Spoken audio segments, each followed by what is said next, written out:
This is the lesson for Secondary 1 Math, Lesson 6-1. In way of review, we have three other words or phrases that describe the word domain.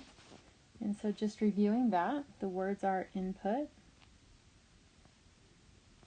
x value, and independent variable.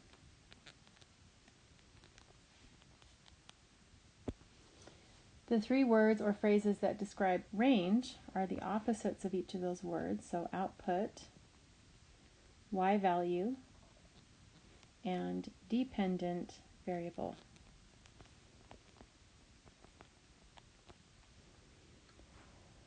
When we pair two sets of data as ordered pairs, it forms what we call a relation. And so that's a new word. And that basically just means that whenever we have two pieces of information that we create an ordered pair with, that makes a relation. A function is a special word for a special type of relation. It's a relation where for every input, there can only be one output. So for everything that happens, there can only be one possible outcome. That would be a function. If you have an input and there could be a couple of things that happen, then that would not be a function. If the domain or the x value repeats, then the relation is not a function. And so basically that's one of the main ways we tell if a relation is a function. We look at the domain. If there's any repeated values in the domain, we say it's not a function. We have an organizational tool, and it's called a mapping diagram. And it's a model of a relation that maps each input to its output. So there's a couple of things that we can do to tell whether a relation is a function. And I mentioned with the domain, but we're going to talk about a couple of different ways that we can do that. To determine if a relation is a function, okay, the first bullet that we have here, it says if the data given as a table or a list of ordered pairs, you're going to look and see if the x value repeats. And that's what I said earlier. If the domain repeats, then it's not a function. So that's what that's talking about right there.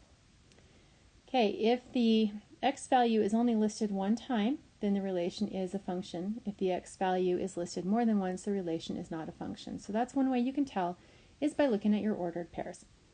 Okay, if you're looking at a picture of a graph, if the data is given as a graph, so we see some graphs over here on the right, we can perform something called the vertical line test. This is only a test. A vertical line test is not an answer to a question. It's just a way that we can tell if something is a function. If a vertical line can be drawn anywhere on the graph where it touches the graph in more than one place, then the relation is not a function. So if you look at the first graph, the circle, if we draw a vertical line, we can see that it touches the graph in two places, and so that would not be a function. Over here on the next one, we can do the same thing and it touches in more than one place. Now, somebody might say, well, what if I draw this line right here and it only touches in that one spot? It doesn't matter, because as long as it can touch the graph in more than one spot, it's not a function. Down below, we see two examples of functions. So on the left, we see a vertical line drawn and it only touches the function in one spot. That is a function. On the right, we see this vertical line drawn through the function and it only touches at that one spot, so it is a function. So if you're given a graph and you're asked to tell whether or not it's a function, you can perform the vertical line test, and if the vertical line touches more than one time, it's not a function. If it only touches one time, it is a function. Just a reminder, the y value can repeat in a function. And so if you think about it, if I look at this function right here, that ordered pair would be about -2, +1.5.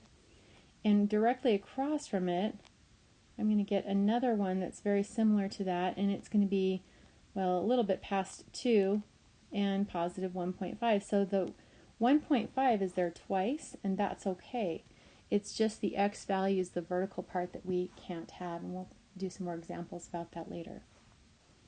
Okay, on the next page, it says to use a mapping diagram To determine if each relation is a function, explain why the relation is a function or why it is not a function. So the first thing is to use a mapping diagram. So here's how you do a mapping diagram. We see our relation. Okay, this is the relation right there. And it's just a set of ordered pairs. There's nothing special about them particularly. It's just a set of ordered pairs. You'll notice that it is written in set notation, so it's got the little sets right there. And then it's got ordered pairs inside. And so that's a relation. We're going to determine whether or not it's a function. And so to do that, one way is to use a mapping diagram. So what I am going to do is I'm going to draw two oval shapes like this. And then what I'm going to do is on the left, I'm going to write all of my x values. So my x values for each ordered pair is the first one listed. Now, an organizational aspect of this is to write them from least to greatest. So if I look at the smallest number here, it's -9. And the next smallest one is -3. And the next smallest one is 6. And the next smallest one is 7. And the next smallest one is 8. And so that's just a way to organize what we have. On the right, I'm going to write all my y values. So I'm going to write the 0, well, the -1 would go first. That's the smallest one. And I have that written twice over here, but I'm only going to write it in my mapping diagram one time. There's no reason to write it twice. Then I'm going to write 0, and then 2, and then 10. So you'll notice that on my oval on the left, I have 5 numbers, and on the right, I have 4 numbers. So it's not necessarily going to match up. And then the next thing that I'm going to do is I'm going to draw arrows to show which ones go with which x's go with which y. So the -9, 0, if I look at my ordered pair, it's the -9 is going to go with 0, so I draw an arrow to that. And the -3 goes with 10, so I draw an arrow to represent that. The 6 goes with 2. The 7 goes with -1. And the 8 also goes with -1. And so because there's no domain repeat, so if I looked back at when I was looking at my list of domain, when I found all of those, there was nothing in the domain that repeated. So this one is a function. So yes, it is a function. Now when you're doing a mapping diagram, one way that you can tell is if you have a number, and I'll just put like 5, if I have it going to both 1 and 2, that would be the ordered pairs 5, 1 and 5, 2. And so in that case, the domain would be repeating. And so that would make it not a function. So if you see in your mapping diagram, if you see that one number is being spread out to 2 outputs, then that's not going to be a function. Every input can only be assigned to one output. Okay, let's go to number 8. And so I'm going to do the same thing. So I'm going to make my 2 ovals. And then on the left, I'm going to put all of my x values.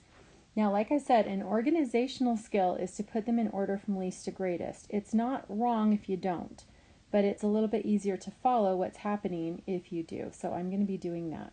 So -1, 0, 1, 2, and 3. They were all in order, so that was nice. Okay, and then I'm going to go through and I'm going to list my y values. So my y values are 0, that takes care of that one, 1, and that was there twice, but that's a range that's repeating. It's not a domain that's repeating, so that doesn't make it not a function. And then I'm going to have 4, and so I only have 3 numbers there. Now I'm going to draw arrows. So -1 goes with 1, 0 goes with 0, 1 goes with 1, 2 goes with 4, and 3 also goes with 4. So this one is a function. Now one thing that I compare this to, it's kind of like if you have a person and you say, okay, we're going to go to the movies. The same person can't go also to the mall. Well, that's a bad example because the movie could be in a mall. The same person can't go to school at the same time. So you can't have one person being 2 places at once. You're either at the movie or you're at school, but you can't be in both at the same time. On the other hand, if we say, who can be at the movies? Well, we can have one person at the movie, we can have another person at the movie, we can have another person at the movie. All these people can be at the movie, and that's not a problem. That's possible.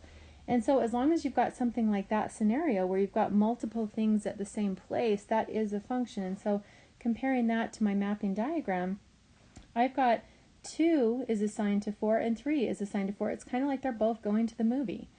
And so that would be okay. If I had 2 assigned to 4 and 2 also assigned to 3, that would be like saying you've got to be in 2 places at the same time, and that's not okay. So that's kind of a way to remember how to tell if something is a function.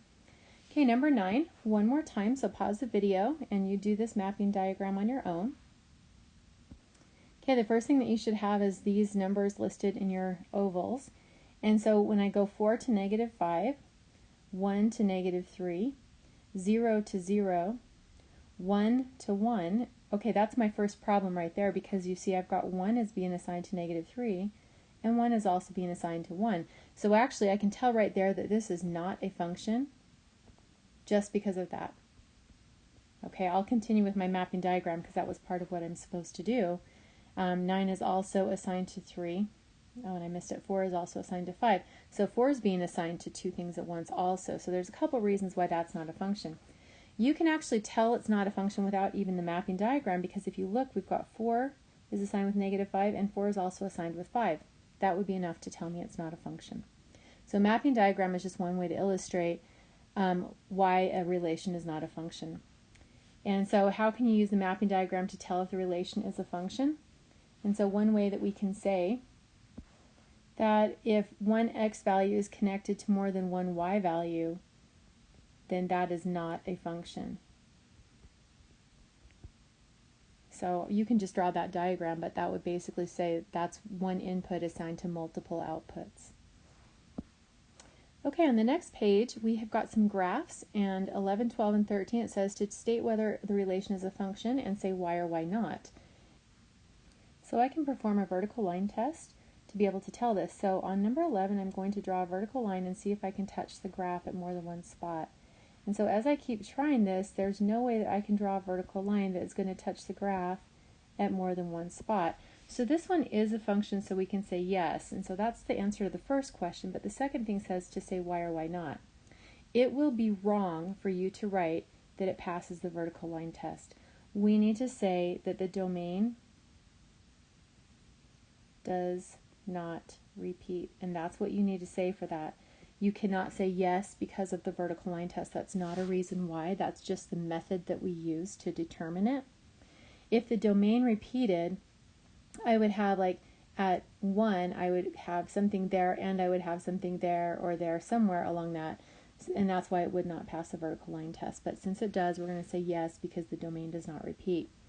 On number 12, we're going to draw a vertical line, and it's very easy to see that that is not going to pass the vertical line test. So this one is not a function, so we're going to write no, and we're going to say the domain repeats. And so what that means is it means when x is 0, y is both +2 and -2. We can also see that other places along the way, if whatever x is, it's got 2 values for y at some of those points, and so that's why it is not a function. Okay, number 13, we're going to draw a vertical line test. Now, right over here, it might look like that's going to pass or not going to pass the vertical line test, but this is kind of like some of those functions that we've talked about before, where remember that this is going out as it's going up, and so it's not forming a vertical line. So this is passing the vertical line test as we draw vertical lines. And so this one does pass the vertical line test, and so there are no repeated domains, so we're going to say yes, and we're going to say the domain does not repeat. Okay, now number 14 and 15, we have a table. Tables are probably the easiest thing that you can do to look and see if there's a repeat in the domain or not. All you have to do is look at the x's. Do you see any number there more than once? So I see 9, -2, 9, right there. 9 is there twice. 9 is assigned to both 0 and -1. If I was making a mapping diagram, it would look like this. And so that right there tells me that this is not a function. And the reason that I'm going to say is I'm going to say no because the domain repeats. And that's all you have to say. As long as it repeats there one time, then you don't have a function. Looking at number 15, you look at the domain, you see 0, 1, 2, and 3. Nothing's repeating there. Sometimes we're distracted by looking at the range and seeing that that's repeated, but that is not a problem. It is okay for the range to repeat itself. The reason why it's okay for the range to repeat but not the domain, if you graphed this 0, negative 4, 1, negative 4, 2, negative 4, and 3, negative 4, that is a function. It will pass the vertical line test. You can't draw a vertical line that's going to touch that in more than one spot. So this one is a function. It is just about if the domain repeats. So we're going to say yes, the domain does not repeat.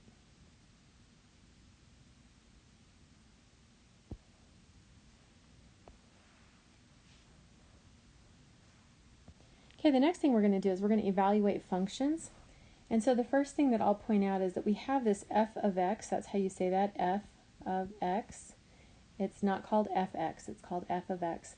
And what that is, it's called function notation. And it basically enables us to see what our input is and what our output is going to be. And so I have f of x, and what that tells me is it tells me that the function's name is f, and my variable I use is x. So it's 4x minus 7. I could have the very same thing, but if I said like f of a, then I would have 4a minus 7. If I had f of b, then I would have 4b minus 7. So the f of x, the x is just telling me what variable I happen to be using. So it says to evaluate this function with this domain. Those are my inputs. And so I'm going to put these in one at a time and see what the output is, or what the range is. And so the way that I do that is I will just say f of, and then the first domain is negative 10. So that means that instead of x, I put negative 10, and so I'm going to come over here, and instead of x, I'll put negative 10. And then I do the math. 4 times negative 10 is negative 40, minus 7 is negative 47. So the first element of my range is negative 47. Now I'm going to go back, and I'm going to do the next input. My next input is negative 3. And so I'm going to come back, and instead of negative 10, I'm going to put in negative 3. So f of negative 3 is what I'm doing now. So 4 times negative 3 is negative 12 minus 7, and that's negative 19. So that's going to be the next number in my range. Then I'm going to come back, and I'm going to do the next one. And so the next one is 2. And so I'm going to say f of 2. So 4 times 2 minus 7. So that's 8 minus 7, which is 1. And then the last input that I'm going to have is 5. And so I will say f of 5 is equal to 4 times 5 minus 7. And so that's 13. And so 13 will be my last element of my range. So this is my answer right there. That's the range of f of x when I have that domain. So the inputs give us a certain output. Okay, the last one, number 17, we're going to do the same thing. This time I have g of x. That just means it has a different name. The variable is still x. So I'm going to have that be 4 to the x power plus 1, and I'm going to use the domain negative 1, 0, 3, and 7. So my range is going to be a set of numbers. So I'll just set that up. And so the first number I'm going to use is negative 1. So I'll do g of negative 1. And so it's going to be 4 to the negative 1 power plus 1. The next one I'll do is 0. So g of 0 is going to be 4 to the 0 power plus 1. The next one I'm going to do is g of 3. So that will be 4 to the 3rd power plus 1. And then the last one I'm going to do will be g of 7, which will be 4 to the 7th power plus 1. We're going to need a calculator for that. Okay, so going back to the first one, g of negative 1, that's in my green. So I'm going to have 4 to the negative 1 plus 1. You can use your calculator for this. 4 to the negative 1 is not negative 4. 4 to the negative 1 power is 1/4, or 0.25, and then plus 1. You can do 1.25 for that. We will let you do decimals here. Okay, the next one, 4 to the 0 power. We've talked about this before, but any number to the 0 power is 1, and 1 plus 1 is 2. Okay, in the orange, g of 3, 4 to the 3rd power is 64, and 64 plus 1 is 65. And then last, 4 to the 7th power is pretty big. You're going to need a calculator for that. It actually comes out to be 16384. So 16,384 and then plus 1. I actually need to make a little more space in my range here. So 16,385. And so that's going to be my answer. So my answer is this whole set. And so that lesson is just on doing things to find out whether a relation is a function, different ways to do that, and then being able to evaluate a function.